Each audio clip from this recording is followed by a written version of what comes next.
মগধ দেশেতে এক ছিল সদাগর, আর ঘরে হইল ষষ্ঠীর প্রজা।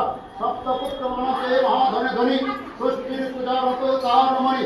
একদিন জানিত ভারত স্থানে, উনিষ্ট বলে কহে দুঃখ আমন্ত্রণী।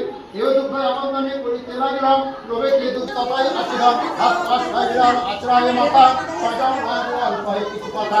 তোমার বাহন আমি যাই সর্বঘরে, আয় পুষ বলে মোর সমাধান করি। আজ মোর ভাবিরা এটা কহিলাম, শ্রী জয় ষষ্ঠী দেবী অধিক কবিরাম। ষষ্ঠী পূজার দিন ষষ্ঠী পূজার দিকে এই মত সপ্তকর্ম জন্মনে তাহাদেরকে পূর্বাসী বিচার অন্তরে। কেউ বলে মোরে শিশু চলেতে পারিয়া, নৃসিংহের পূজা করে দিয়া।